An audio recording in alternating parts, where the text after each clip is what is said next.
Miss হবে না আপনার পছন্দের টিভি শো। দেখুন জি5 অ্যাপে একদম ফ্রি। হয়ে গেছে, এবার হয়ে গেছে সবার। চলো চলো চলো, দেরি হচ্ছে, কটা বাজে দেয় না। কি হয়েছে? আসার সময় আমার জন্য কিন্তু হেডফোনটা। আরে নিয়ে আসবো, আগে চলো তাড়াতাড়ি। আচ্ছা মিস্টার রাজ ঘোষাল কে আছেন? আমি কি হয়েছে তাড়াতাড়ি বলুন, বেরোতে হবে। 1 মিনিট স্যার, আপনার গিফট আমি হ্যান্ড ওভার করেই চলে যাব। আবার গিফটিং? হ্যাঁ ঠাকুর, এতদিনে মুখ তুলে চেয়েছো, ঠাকুর কি কি? শুভ 1 মিনিট একটু চুপ করো, রাজকে ব্যাপারটা বুঝতে দাও। এই জিজ্ঞাসা করতো। বলছিলাম কোথায় সই করতে হবে বলুন আমাকে, আমি সই করে দিচ্ছি, আপনি গিফট এখানে দিয়ে চলে যান। ঠিক আছে, আমরা বেরোই। কিন্তু স্যার ওই জিনিসটা তো এখানে ঢুকবে না, আপনাদের গলির বাইরে রাখা রয়েছে, আপনাদের একটু যেতে হবে।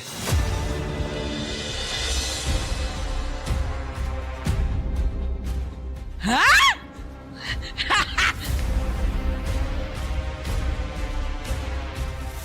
রাজ বাবার গাড়ি?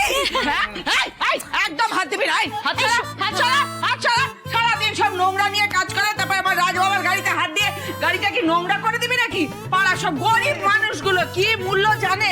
এই গাড়ির মূল্য বাপের জমে দেখেছিস তো না?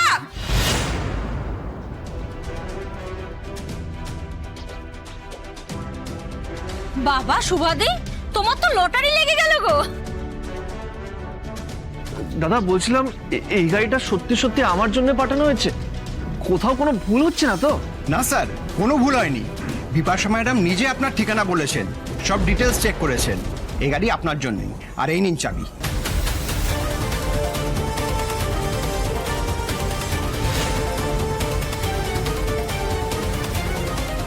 এই নিন পেপারস। এই, একদম হাত দিবি না, সরা আমাদের, সরা। চল।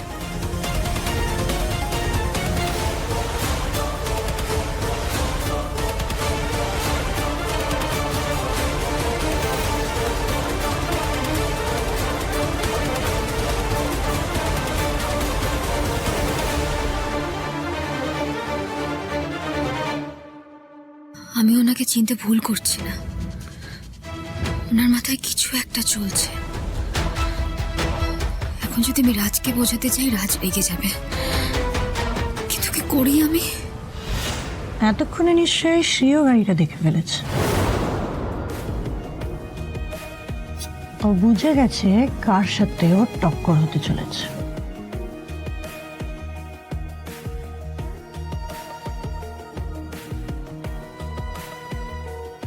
কাল তুমি আমাকে তোমার সংসার, তোমার স্বামী দেখাচ্ছিলে, তাই না শ্রী? এবার তুমি বুঝবে সবটা কতটা ঠুনকো। তোমার দুর্দিন জাস্ট শুরু হলো।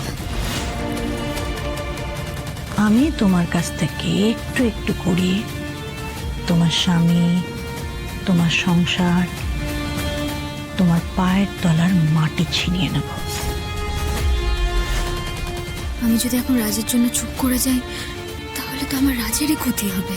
এই বিপাশা কোনো গভীর ষড়যন্ত্রে নেমেছে, ওর মতলবটা আমায় জানতেই হবে। কিন্তু তার আগে মাকে, বিশেষ করে রাজকে বোঝাতেই হবে। জি5 ডাউনলোড করুন আর সব এপিসোড দেখুন একদম ফ্রি।